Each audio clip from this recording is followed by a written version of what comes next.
But anyway, let's jump right in. Now that we're all wicked pissed. So I'm going to, the way I work this is, I take us through, think of it like a dinner. Think of it a little bit like a dinner, okay? We go through like an appetizer round where I give you kind of a sense of the variety of feuds that are in my book.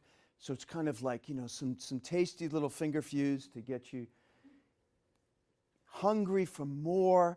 And then we work our way up to this delicious main course, this delicious dispute that I guarantee is the most fascinating feud you've never heard of. So to do that, and because I've kept you waiting already, you know, you'll see me skip over a few things, but I want to make sure that we have the time, because you probably want to be home for breakfast, right? I mean, you've already given up a half hour of your life, so I'm not gonna keep you for more than I should. So the first thing that I found in researching feuds is that people are fascinated by feuds. They're fascinated by feuds. You know, it's a little bit like coming across, you know, like an accident on the highway, like I did tonight. And you know, you don't want to rubberneck too much. You know, it doesn't, you're right. But on the other hand, you can't quite look away because it's a little bit like that with feuds, with one exception, unless it's yours.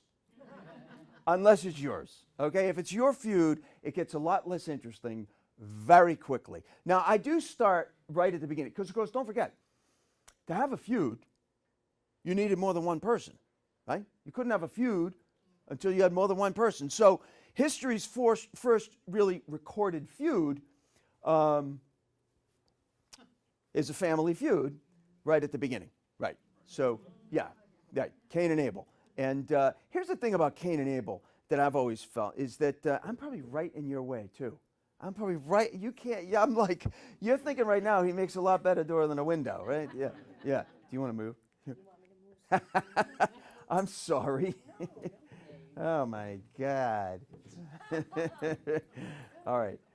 Now you'll only lose the picture for a moment when I lean over here, okay? But just think, you're going to actually know the exact weave of my jacket by the time this is done, okay? So, and I'm depending on you to tell me if I have any lint on my arm, okay? You're like my quality control here, okay? So the thing about Cain and Abel, okay, is that, don't get me wrong, terrible thing happened with Cain and Abel, and I would never condone violence. However, I have always taken a certain small degree of comfort in knowing that humankind's first recorded family was a little bit dysfunctional, just like mine. So it's just, maybe that's me. Now, New England's biggest family feud, of course, involves the dueling Demoulas cousins. Right, Market Basket, to which I devote an entire chapter, but it's the only feud in the book that is a twofer feud, because it's not only a family feud, it's also a food fight. So it's got that going for it. Now I want to take you right to, because I joked about starting with, you know, history's first recorded feud and the Bible, but I really start the book with America's founding feud, because of course America is founded in a feud, right? The American Revolution. I mean, you don't get a bigger feud than an actual shooting war, you know, with a body count. So, so I do start with the American Revolution, and of course, as you know, and I know some of you are probably thinking right now that, well, I'll save that because there's actually there's a better way to get into that. But of course, it starts on April 19th, 1775, right, on Lexington Green, where you have the shot heard round the world, and the British then move on to the Old North Bridge in Concord, where they're met by a far larger force, and of course, their day goes downhill very quickly. But here's the thing about the battle after the battle refers to the fact that if you think about America's closest strategic ally in the world today, you think of England, right, with whom we fought the American Revolution. You know who's still relitigating the American Revolution to this day, arguing about which town deserves the mantle of birthplace of American liberty? Concord and Lexington. But I was going to say, if any of you are thinking this, I will head you off at the pass, which is that, as you may know, Worcester has long maintained that it actually has a claim, right, for the first hostility, the first act of aggression against the crown because of they shut down the court here months before Concord and Lexington, I believe March 1775. So I do refer to that in the book. Worcester, alas, has not made a lot of headway in bumping off Concord and Lexington. That's a tough one. That's a tough one. But this represents another feud that's an example of a feud from the same era, right, America's founding, but it's an example of a feud where I kind of knew about the feud, but I didn't exactly understand the full extent of how enduring this feud was. Now, of course, this is Bunker Hill Monument. How many of you from New England here originally? Yeah, most of you. Okay. So you know, in a way that, say, a group in Wichita wouldn't know, that the Battle of Bunker Hill was fought not on Bunker Hill, but on Breed's Hill. Exactly. On Breed's Hill, right? On June 17th, 1775, it was fought on Breed's Hill. Now, the misnaming of Bunker Hill has often been called one of the worst historical inaccuracies in American history. And in fact, none other than one of my very favorite American historians, wonderful writer. Anybody read anything by Nathaniel Philbrick? Right? Wonderful. Written about the Essex tragedy and his latest book, The Mayflower, about the Pilgrim's First Winter, right? Great book. Great writer. And about a decade ago, Philbrick wrote a wonderful history about the Battle of Bunker Hill, in which, you got it there? How about that? In which he referred to the misnaming of the Battle of Bunker Hill as the worst historical inaccuracy and the most egregious historical mistake in American history. And he called his book Bunker Hill. Nonetheless, even though they don't deserve it, even though they didn't earn it, even though it's not true, 13 generations and counting of bunkers get the monument named after them, and the guided missile frigate, and the community college, and cities and towns named after them across America. That's in Oregon. They get a drag strip in Indiana. That hurts. And just for sheer absurdity, a chili sauce. And this is what the Breeds get. This is what the Breeds get. A plaque, which is about 4 times actual size of the plaque at Bunker Hill. And it really pisses off 13 generations of Breeds. Like my friend Jed Breed of Cambridge. And he is the 13th generation descendant of Alan G. Breed, for whom the actual hill where the actual battle was actually fought.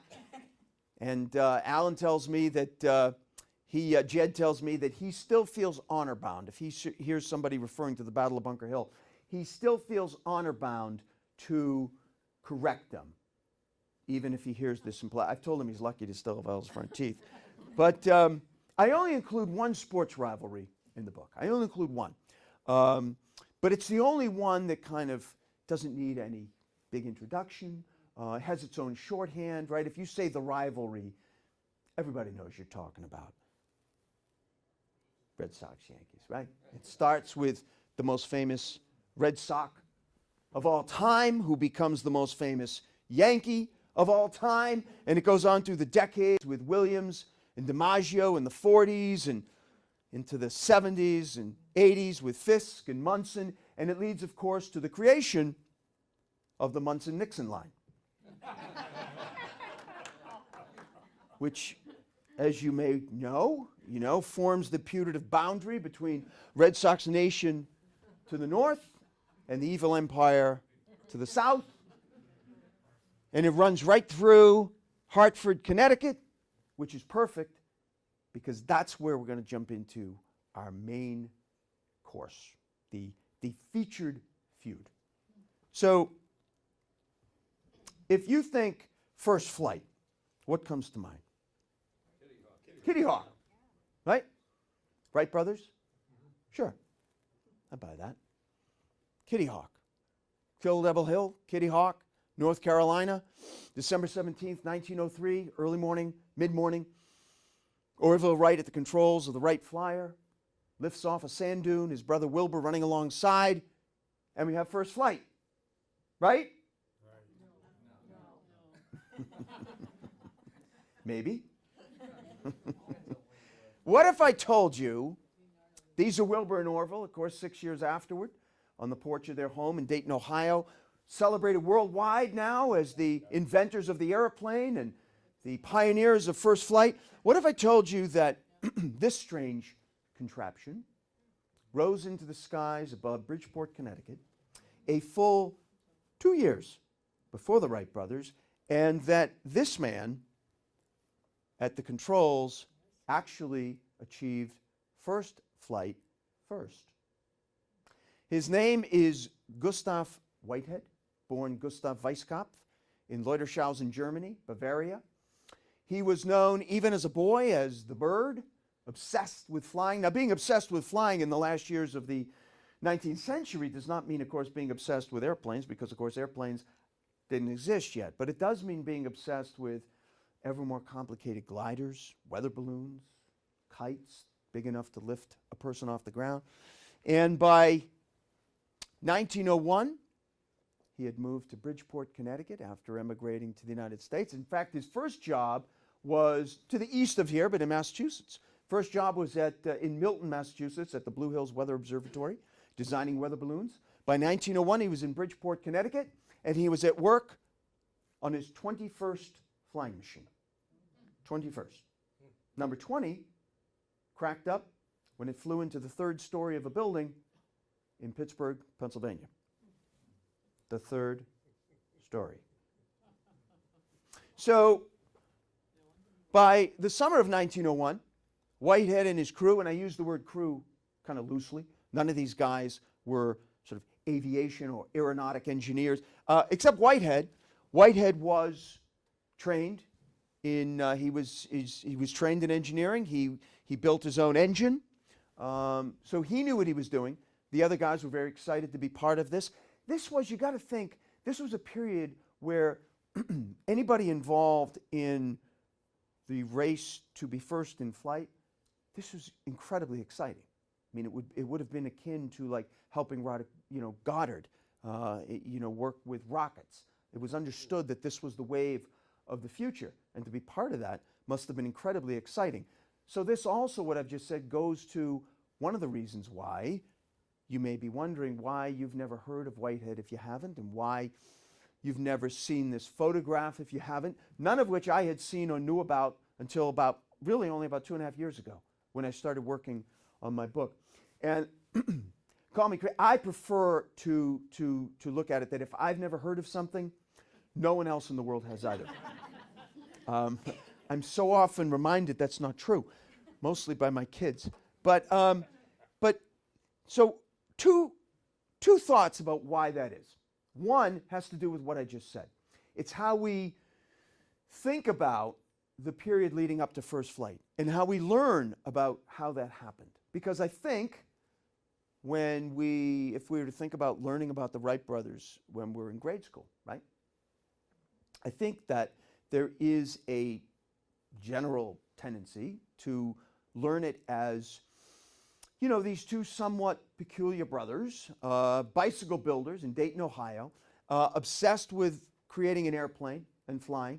And they go back and forth from Dayton to North Carolina for the better part of a decade. And then suddenly, one morning in 1903, miraculously, they flew. I call it the myth of immaculate aviation. Because most of what I just said is true. What's missing that's the problem. Because they were not alone. Everything I said about the Wright brothers is true. The part of the story that needs to be part of this discussion is that they weren't alone. And we learn it as they were just entirely alone. There were others, Canute, Lilienthal, Langley, Whitehead. Langley may sound familiar because he has an Air Force base named after him. But the Wright brothers weren't alone. And in that sense, this period leading up to first flight was far from being two guys alone doing this. It was much more like the space race of the 50s and the 60s, right?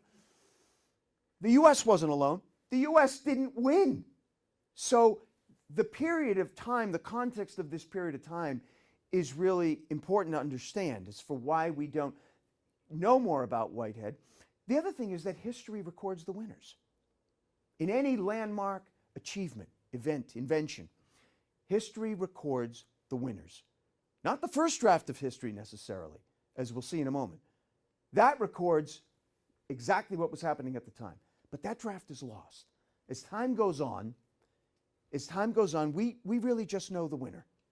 We don't get the broader context. It's just the way history is passed on, and history is recorded, and history is learned, right? Quick, who came closest? Very close. Same day almost. Who came close to inventing the telephone just before Alexander Graham Bell? Exactly. Exactly.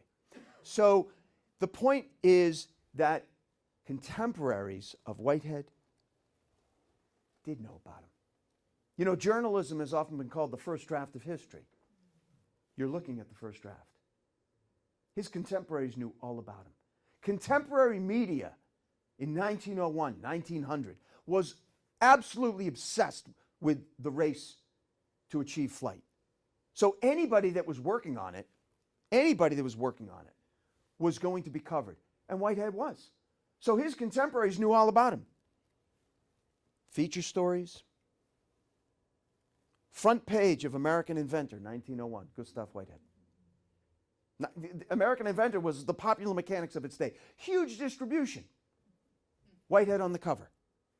So this guy was not unknown. We've lost him because it is assumed that he didn't win the race. So by the summer, August 1901, Whitehead and his crew are ready to test number 21. And there's no time to waste. Again, this is a race. The Wright brothers know about Whitehead. Whitehead knows about the Wright brothers. It's a race.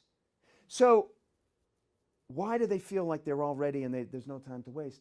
Well, the key here is what he's holding in his hands. That's his engine. So there were four components to achieve first flight. One, it had to be manned. And at this point, all of the early pioneers, within 10, 12, 15 years, there will be some extraordinary women, aviators. In 20 years, they'll be flying. Right now, those involved in this race were all men. So it had to be manned, it had to be controlled, it had to be sustained, and most important of all, and the hurdle that had eluded humankind for millennia, it had to be powered. And that was the part that kept eluding humankind. What technology had not allowed for it.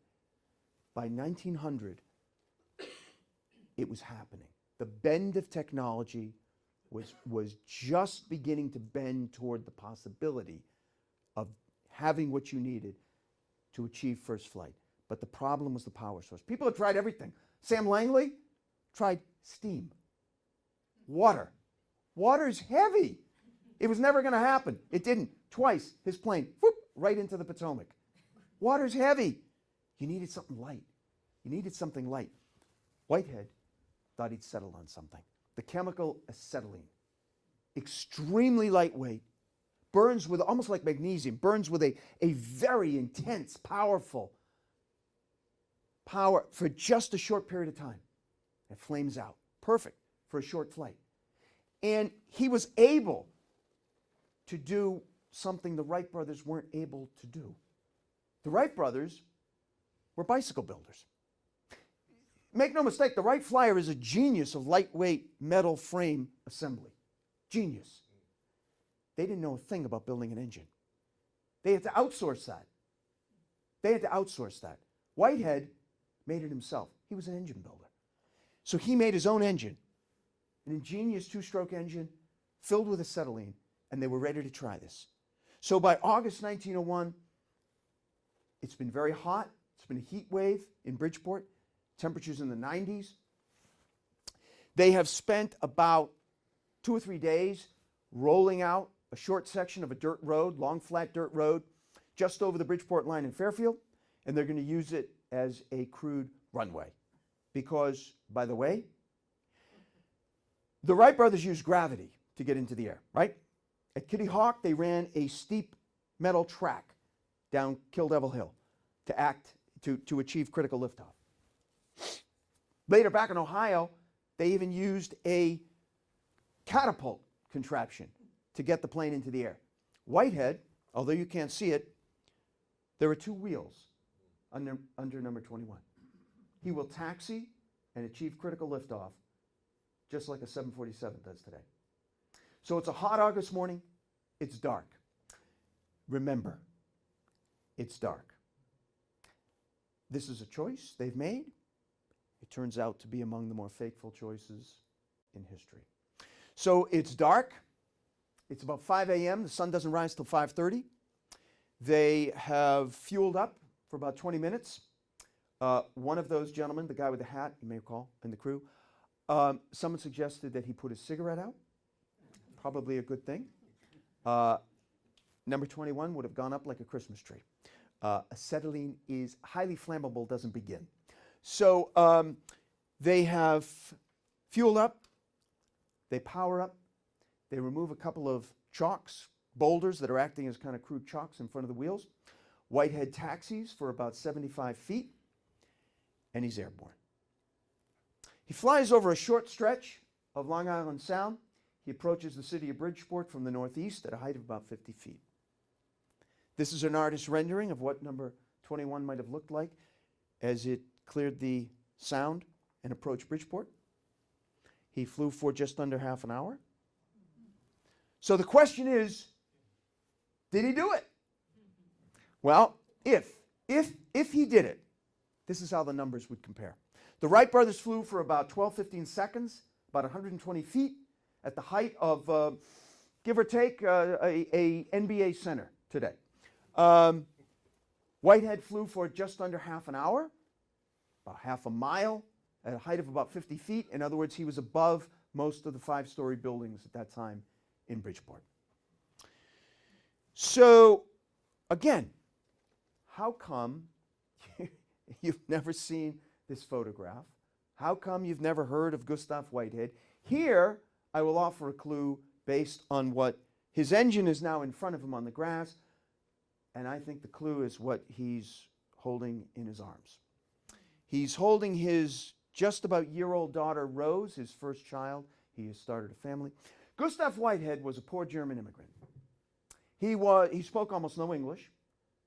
He was a German immigrant at a time of rising, sometimes virulently, anti-German sentiment. Less than 10 years after this photograph was taken, World War I will break out with Germany in Europe. He also had what we would call today uncertain immigration status. And there was no wall to keep him out.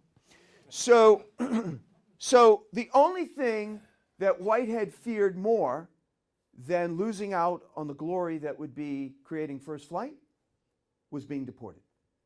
He was deathly afraid that he would be deported and separated from his family. So he chose to fly in the dark, at least at the outset. He chose to fly that. The point was he did not want to encourage too much attention. He felt that if there was a lot of attention, if he was in the newspapers for having created the first flight, there was the possibility that authorities might deport him. So he chose to fly in the dark. Fateful decision, as we'll see later on. He never flew again. He had a family to support now. He turned to doing what he could do best to support his family, which was building engine components. This is a component for an engine he was building for Curtiss Aviation, because don't forget, within 6 years of him and the Wright brothers, aviation became a very going commercial enterprise, and he was building engine components. He did invent a prototype for a helicopter, which he was working on at the time of his death in 1927 in Bridgeport. He died penniless and unknown. But if that's how the story ended, our night would be over. But that's not how the story ends. because this is where it really gets interesting. This is where it takes off, you could say. I have to throw that in. Because what's interesting is that for the next, well, really 100 years, there comes along a succession of really 4 people at these regularly spaced intervals through the decades. I'm going to tell you about each one briefly. But each one of these people, what's remarkable is that each one of these people has a particular skill set, in addition to being fascinated with the Whitehead story. But each one of them has a particular skill set that allows them to advance the story. Each one kind of hands off the story unknowingly to the next one, up to the present day, okay?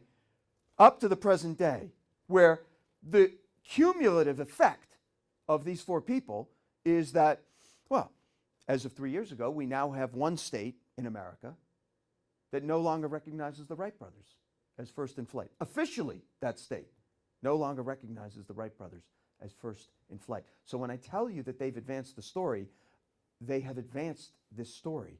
And the first one to come along is an extraordinary woman named Stella Randolph, light years ahead of her time. In the 1930s, she's an attorney, she's a journalist, and she's a teacher. And she grows up hearing about Whitehead from her dad, becomes fascinated by it, kind of forgets all about it, and then later, as a grown woman, realizes that by about 1940, she realizes that there's an element to the Whitehead story that has never been told. And she realizes that at this point in history, by about 1940, that if nobody tells this part of the Whitehead story, the opportunity will be lost forever. Because although there is no known photograph of Whitehead in flight that day in 1901, it's well known in Bridgeport that there are almost 30 eyewitnesses to his flight. But they have never given their sworn legal eyewitness testimony that would hold up in court. So Stella Randolph puts her journalist and her lawyer hats on, and she goes to Bridgeport, and she spends about 6 months, and she legally deposes all these eyewitnesses, and these become the basis of the first 2 books, her first 2 books, and the first 2 books written about Gustav Whitehead. And now for the first time, in the 1940s, for the first time, people outside of Connecticut begin to hear about this Whitehead story, this competing claim for first flight for the first time.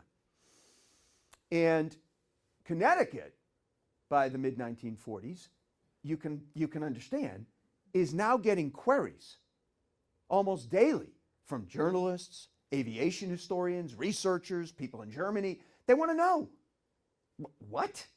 What do you got, Connecticut? What are you sitting on up there? What do you got? And Connecticut is frustrated because it has a lot of original sources, evidence, notes from Whitehead, but it doesn't have the expertise to pronounce any kind of credibility on the flight. And so they realize what's needed is to carry out a really skilled expert investigation, to go into the aviation forensics, really, of whether or not this flight might have happened. So they turn to the one institution in America that is uniquely set up with an entire staff of aviation curators, historians, investigators, to do just that, to investigate this claim, the Smithsonian Institution.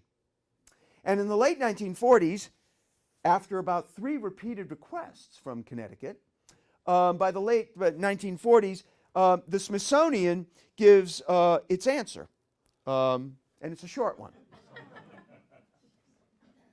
No. No, thanks. Have a good day, Connecticut. Not interested. So you can imagine, the Smithsonian lives for this stuff, right? I mean, the aviation historians and the folks there on staff in the late 1940s, which will become the basis for the world-famous Air and Space Museum. Maybe many of you have been there, right? They live for this stuff. And, well, I don't have to point out that a competing claim for first flight does not come up every day. So Connecticut is mystified why the Smithsonian has no interest in investigating this claim. And by 1948, for the first time, they think they have a solid clue why that is. I need eyes in the back of my head. You're going to be my eyes.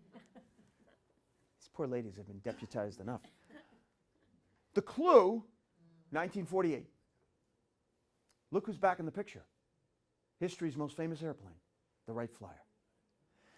This is the Wright Flyer on the day that it is being unveiled to the public in Washington at the Smithsonian. This is prior to the construction of the Air and Space Museum. It's being unveiled to the public, having been bequeathed to the Smithsonian by the heirs of Wilbur and Orville Wright. Now, why is this a clue? Well, it's not a clue right away in 1948. It is a clue after this guy starts asking questions. This is a very famous nutmegger, native son of Connecticut, Lowell Weicker, former Republican senator, governor, attorney general, and you may remember him. He achieved a lot of fame on the Watergate Commission, right? Right. Well, Lowell Weicker doesn't like to be told no. He didn't like it as a prosecutor. He didn't like it sitting on the Watergate Committee hearing from Richard Nixon's aides.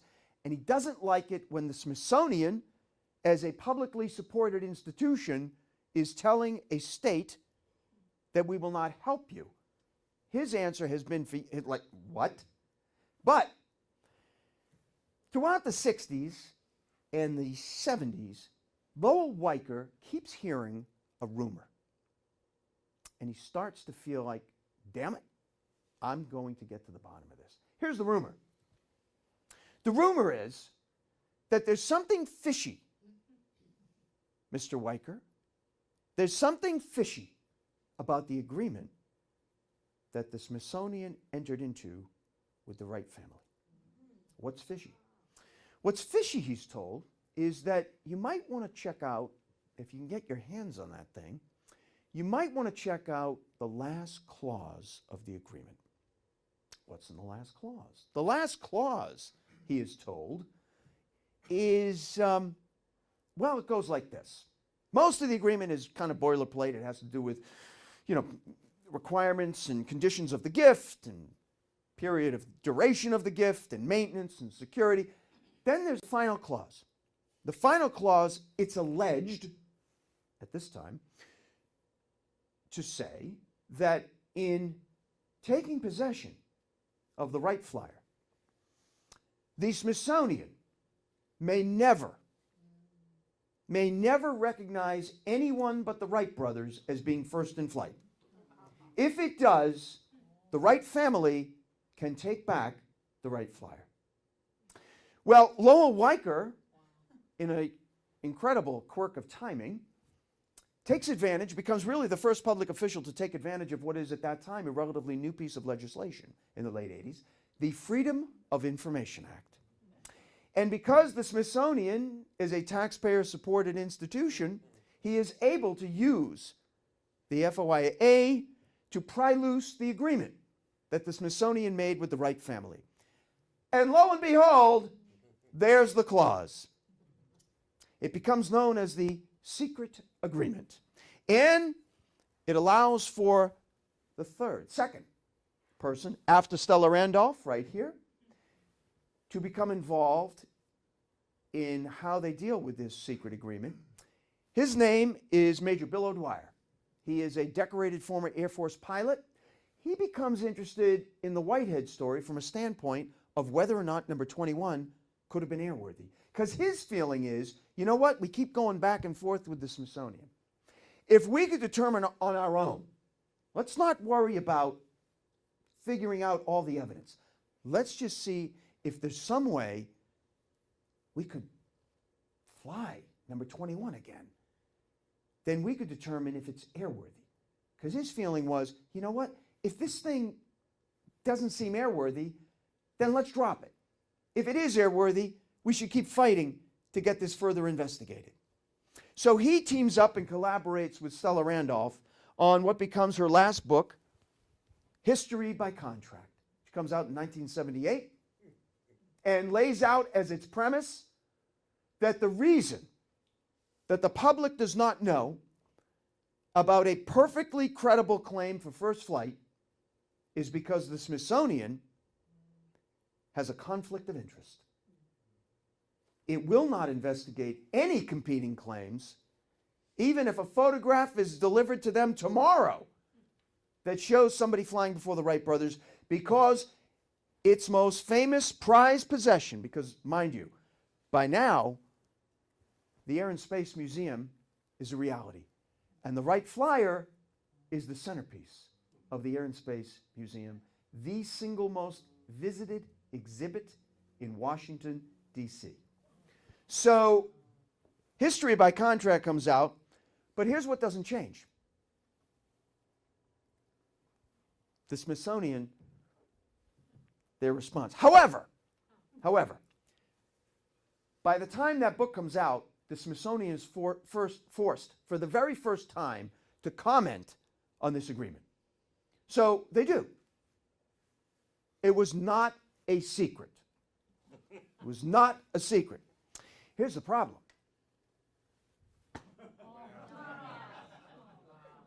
How can we show it to you if you don't ask us? So, furthermore, there's no compelling evidence that anyone flew before the Wright brothers, period, Thomas Crouch. Now, Tom Crouch is a brilliant man. Brilliant man. Wonderful to talk to. I interviewed Tom Crouch in the course of writing my book. He is a brilliant aviation historian, curator, now aviation curator emeritus of the Smithsonian, knows everything there is to know about the history of American aviation. Connecticut has a problem with Tom Crouch. No big surprise, right? Their first problem, though, I don't agree with them. Their first problem is that Tom Crouch, just like, here's Tom Crouch, their first problem with Tom Crouch is that, like the Wright brothers, he's a native of Dayton, Ohio. I disagree. I don't feel like you're responsible for where you're born. However, they do have a better leg to stand on with their second issue, which is that Tom Crouch is also the first official biographer of the Wright brothers. Yeah, so they felt he's a little biased.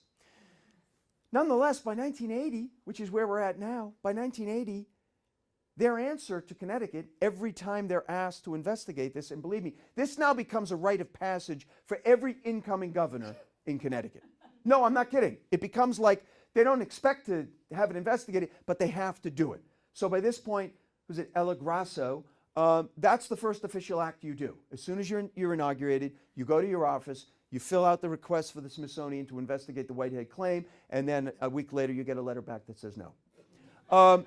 So by 1980, the third of the four people comes along. Andy Koch. Andy Koch is a world-class adventurer. He's a wonderful teacher, still teaching full-time in Fairfield in his late 70s. And more importantly, he is a master craftsman. And he becomes interested in the Whitehead story, and he goes to a talk in 1980 in Hartford, Connecticut, being given by Major Bill O'Dwyer.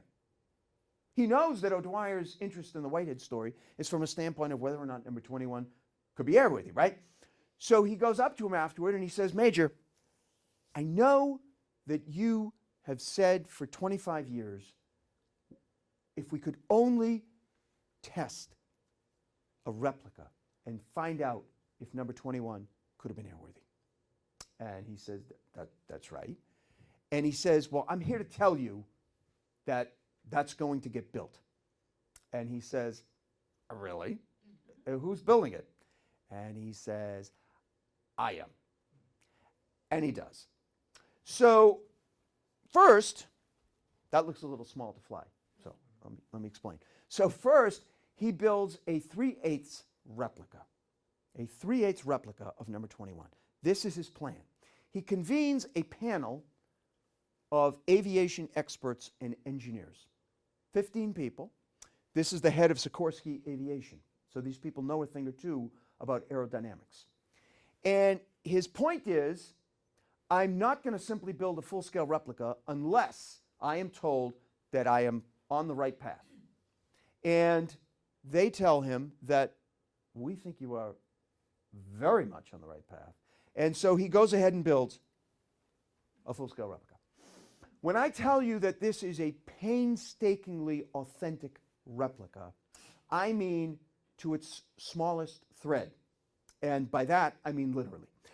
For instance, Andy Koch insisted on getting the white muslin that formed the fuselage.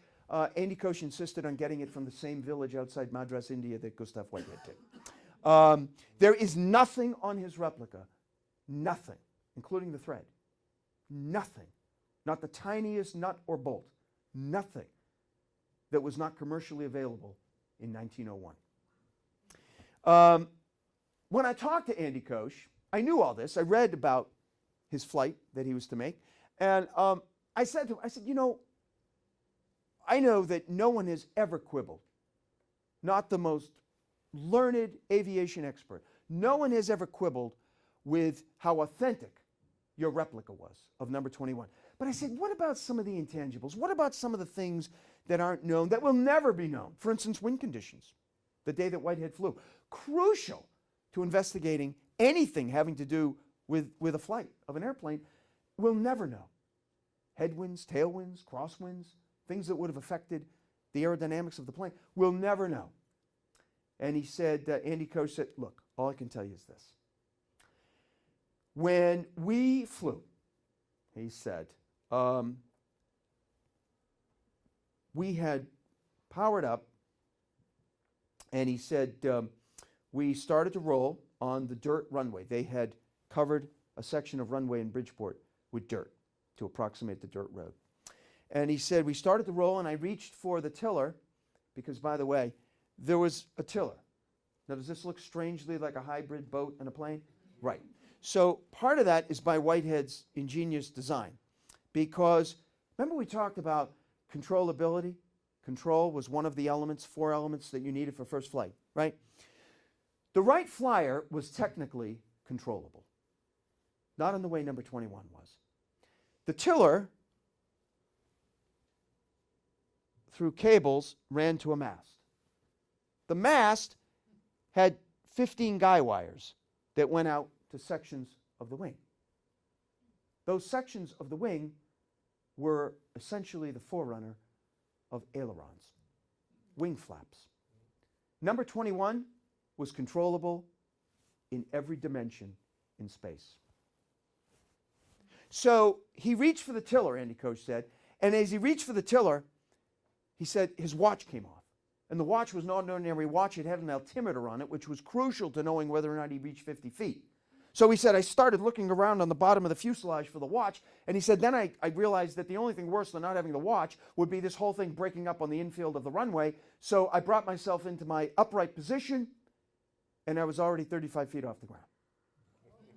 He said, all that thing wanted to do was get into the air.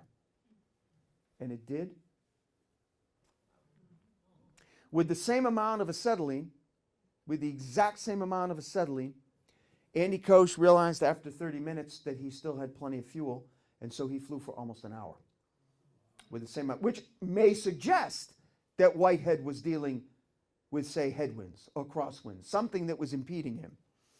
Because Koch, with the same amount of acetylene and essentially the same plane, flew for almost an hour.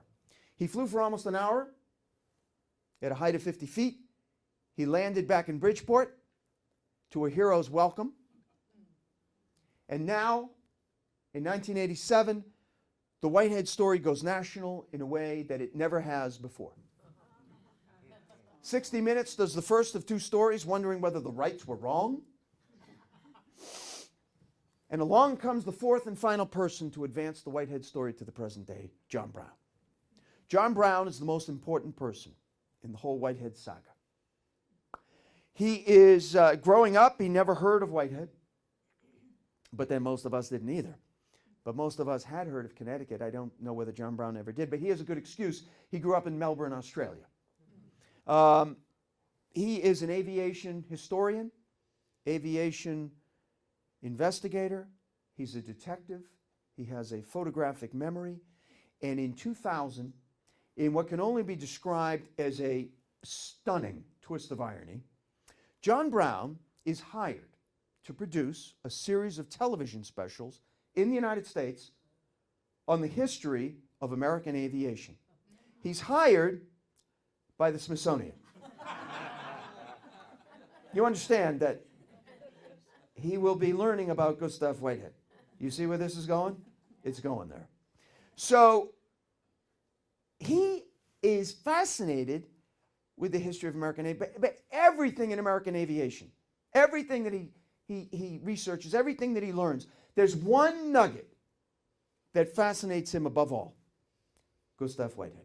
So in 2000, September 2000, he comes over to have his first face-to-face meeting with Tom Crouch, who has hired him. A hiring decision that will haunt him to his dying day. So they have a meeting for about an hour, and then when the meeting is over, John Brown says to Tom Crouch, "Tom, one question. I've talked to John Brown a couple of times on the phone, and he sounds, so I imagine this conversation going, do you remember, anybody remember how Peter Falk sounded on Columbo? That's how he sounds. So I can just imagine how this went, right? So he says to Tom Crouch, "Tom, what do you know about Gustav Whitehead?"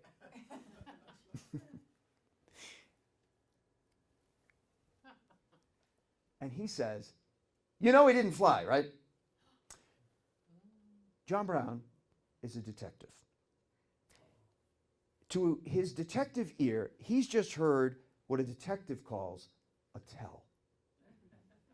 He asked the question for a reason. He got the answer he wanted. Tom Crouch didn't answer the question. Tom Crouch became very defensive about something about the question. Either way, John Brown had what he was looking for. He checked out of his hotel the next morning and he went directly to Bridgeport, Connecticut.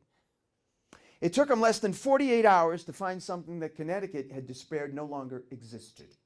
A contemporaneous front-page newspaper account of local boy flies over Long Island Sound. Next day's Bridgeport Herald after the flight. He went from there to Leutershausen, Germany, and he rummaged around for a week in the Whitehead Museum. And he found this photograph. This is the photograph he found, what you're looking at. His eye was drawn to something in a photograph within the photograph, right? So this is a photograph of the Aero Club of America exhibition in 1906 in Cincinnati. This is what drew John Brown's eye. Why? He asked the museum if they had a magnifying glass. They did. He started studying it. He said, "I need this enlarged. Can you enlarge this photograph?" They said, "No, but why don't we go over to the local police station? Maybe they can." They pumped over to the local police station. The local police station couldn't do it. They said, "Why don't we go over 20 minutes? We'll take you over to the German equivalent of the FBI. Let's see if they can enlarge it." They could. They blew it up 300 times. John Brown thought that's what he was looking at. So John Brown has a photographic memory. When he saw that, it put him in mind of Stella Randolph's eyewitness testimonial number 26. Eyewitness testimonial number 26 was from a bank teller in Bridgeport, Connecticut, whose job it was the morning that Whitehead flew to open the bank. He said he was opening up the bank about 5:35. Whitehead landed in Bridgeport about 5:36. He said that as he was opening the bank door, he dropped his keys. Why? He said he thought he heard what sounded like a lawnmower in the sky. He didn't see anything because he said his glance was arrested by seeing the odd sight of what looked like a man with a box camera on a tripod on the building, roof of the building right across the street. If that shutter was clicked, and that has never been proven, but if the shutter was clicked, John Brown thought he might be looking at the only known photograph of number 21 from the morning of Whitehead's flight, of number 21 landing on a vacant lot, which is where it landed, on Pine Street in Bridgeport. The lot is directly across the street from the bank. The Smithsonian calls this photograph the smudge. Nonetheless, John Brown is now speaking to major groups across America on this compelling evidence about Gustav Whitehead and first flight. And it's getting a lot of media attention. And in 2013, it takes its most significant turn. In 2013, the editors of Jane's All the World's Aircraft, which is considered the Bible of world aviation, the editors are meeting at an air show in Frankfurt, Germany in March. John Brown asks them, can he have a meeting with them? He says, I have some compelling evidence regarding first flight. They give him a 20-minute meeting. An hour and a half later, the meeting breaks up. A month and a half later, the centennial edition of Jane's hits the newsstands. And in it is an announcement from the editors of Jane's, in which they announce that it is now their opinion that first flight happened not in 1903, but in 1901 in Bridgeport, Connecticut. That is all the state of Connecticut had to hear. For 100 years, they have been told by North Carolina, by Ohio, by the Smithsonian, basically to get lost with this Whitehead story. And in June 2013, the Connecticut State Assembly, without a single dissenting vote, try doing that with another piece of legislation today, passes a bill that now today makes Connecticut the only state in America that recognizes someone other than the Wright brothers as first in flight. So you might be wondering, so does it change history? Let's take that cursor off the poor man's face. You might be wondering, does it change history? And you might think I've been leading up to a conclusion that I'm not at, which is that, no, I don't think it does. Here's the thing. If you ask me, should it change history, I say no. Because the Wright brothers understood that they would need definitive proof, unassailable, unarguable, proof positive that they flew. They had 3 separate photographers on the sand dune that day. Only one of them got a photograph, but that's all they needed. They were incredibly savvy, media-wise, for the day. I have no doubt that if Twitter and Facebook and Instagram existed in 1903, Orville Wright would have been live tweeting as he was flying. They were very savvy. They had an entire list drawn up of the order of media outlets that were to be informed after they achieved first flight. They knew just what they were doing. Whitehead also understood. He also understood. Photography already existed 2 years earlier. He also understood that if he was to prove to people he achieved first flight, he would need a photograph. He chose not to. Now, it might have been for the most noble of reasons, but he chose not to. And that's a fateful choice. If you ask me, do I think that there is an extraordinary possibility that he flew before the Wright brothers? Absolutely. Absolutely. So, what doesn't change? Doesn't change that the Wright brothers are justly celebrated as the pioneers and founders and creators of first flight. If you go to Kitty Hawk today, maybe some of you have, you see this soaring, beautiful monument, the National Park Service.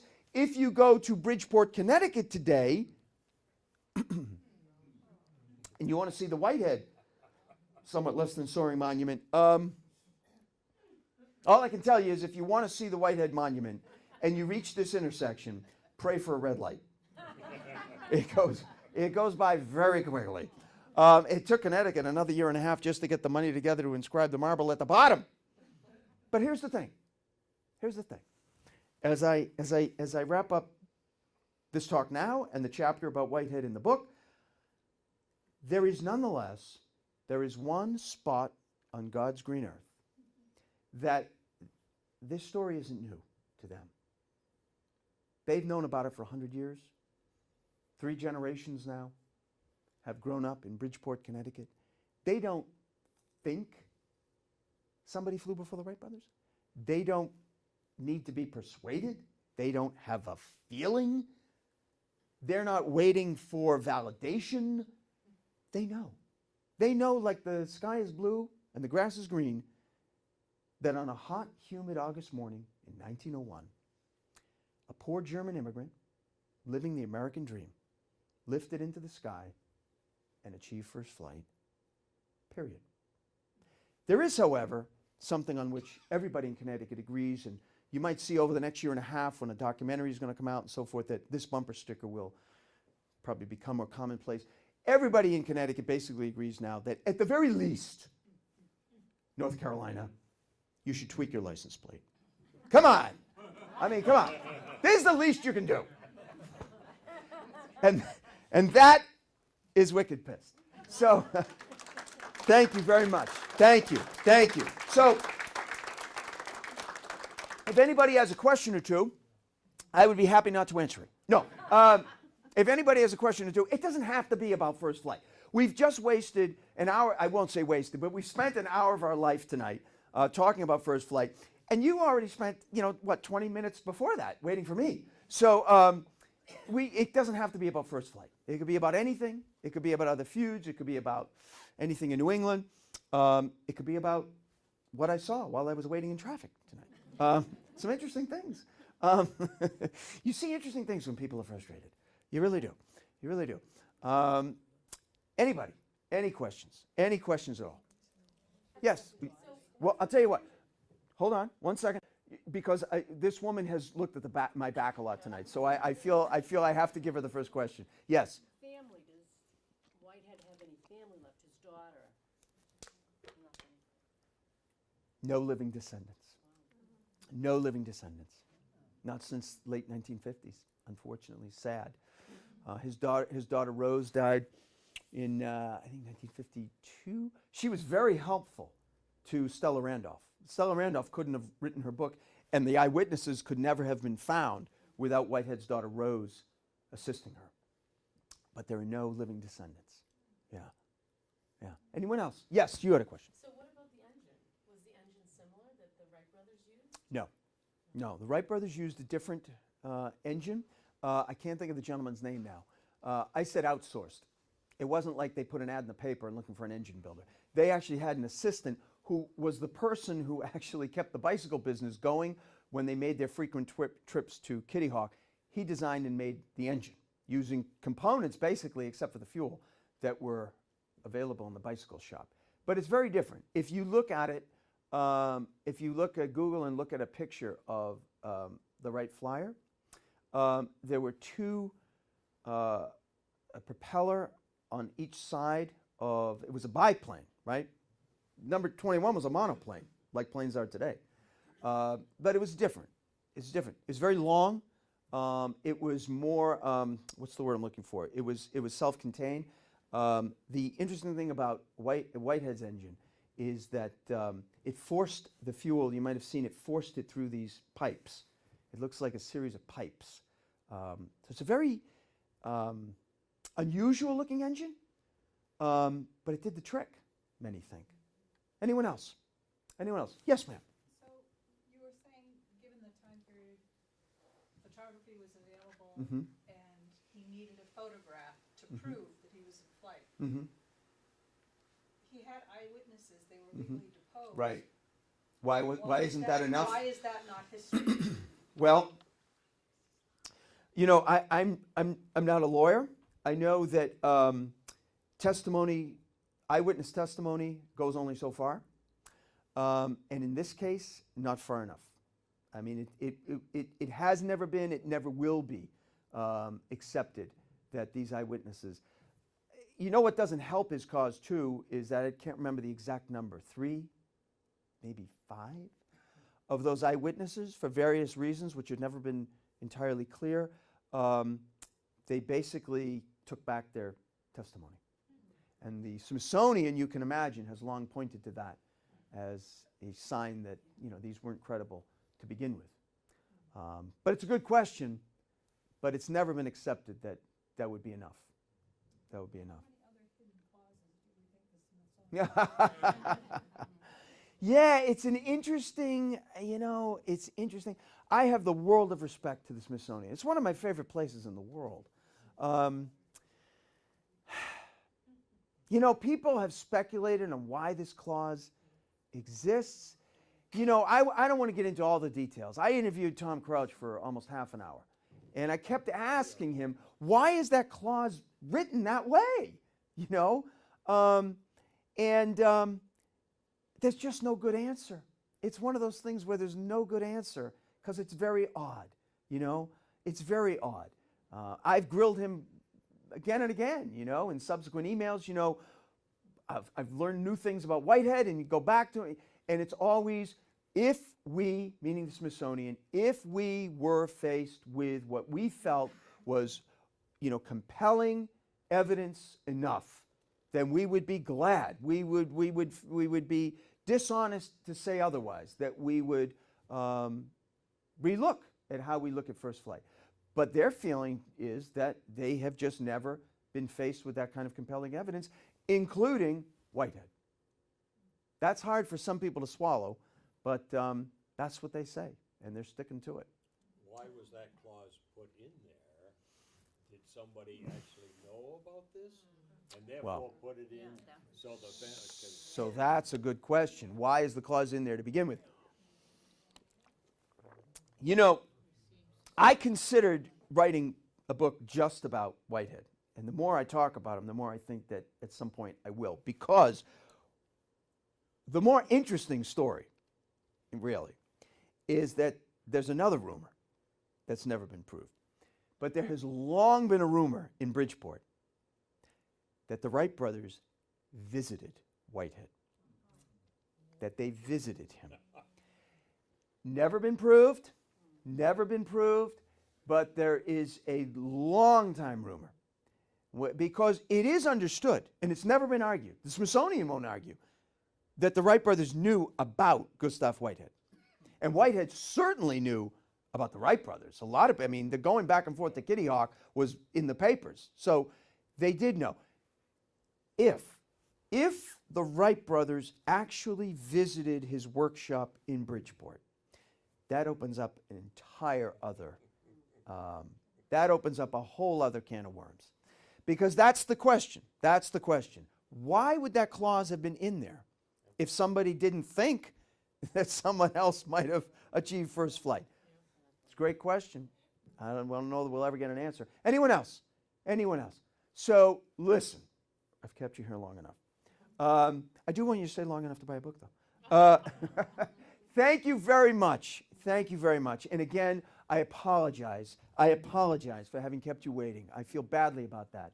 But you've been a great, this is, you know, it's actually my fourth visit to this library. One time was not for a talk. One time I was here to do some research on the creator of the Farmer's Almanac, who, as you know, was one of your townsmen.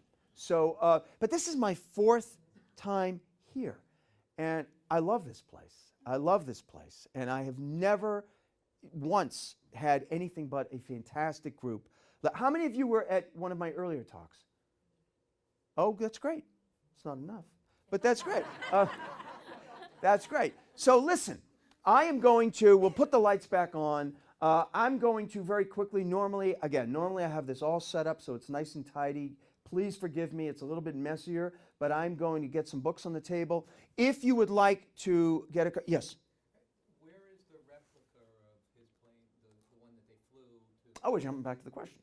That's okay. You get this question. Where is the replica? The replica is in Bridgeport. The replica is at Marine Park in Bridgeport. And here's the thing. It's not out on display to the public.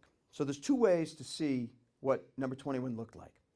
If you really want to get a sense of what it looked like, and you don't want to jump through a few hoops that it takes to see the replica, at the Discovery Museum in Bridgeport, there is a beautiful replica that is, I think, 5/8 scale. It's big, but it's not quite full size, but it's very authentic. You'll get a complete sense of what number 21 looked like, including the engine. That's at the Discovery Museum. If you want to see Andy Koch's replica that flew, that's at Marine Park. It's not on view to the public, but you can see it, but you have to call and arrange a visit. However, even though that takes a little more work, the wonderful part is Andy Koch personally acts as your tour guide and will show you the replica. So you get to ask a lot of questions that I can't even answer, right? Because he flew it. So those are the options. Thank you for asking. That's a great question. Yeah? Why is it being kept so well guarded and secretive? Yeah, I think that's just a factor, frankly, of money. They just have never appropriated the money it would take to create a kind of museum quality place for it to look. And I think Andy Koch is extremely, listen, if the original number 21 had been properly cared for, we'd still have it. Maybe we could still fly it. It didn't even last the first winter. It didn't even last the first winter because Whitehead he didn't have any money. He had no means of properly storing it. So Andy Koch is very particular about keeping, so he personally takes care of the replica. I think it would be great if Bridgeport wanted to appropriate the money. Bridgeport, like a lot of struggling cities, that's probably about here on the list of of what to do about it. So anyway, I'm going to be over here. I'm going to have some books. I also have copies of my first book, New England Notebook, which is not about feuds. It's just a collection of my favorite stories from reporting around New England for 20 years. So I will have some copies of my books. If you'd like to purchase one, I would be honored to personally sign one for you. And even if you don't buy a book, I'm also going to throw up on the table my newsletter sign-up sheet. If you'd like to give me your email address, there's a 50-50 chance you'll never hear from me again. I'm trying to do better. I am at work on another project, so I do like when I'm in the process of writing to sort of send out the newsletter and let people know what I'm up to. So do feel free to sign up for that. And again, thank you so much. Thank you. Thank you very much.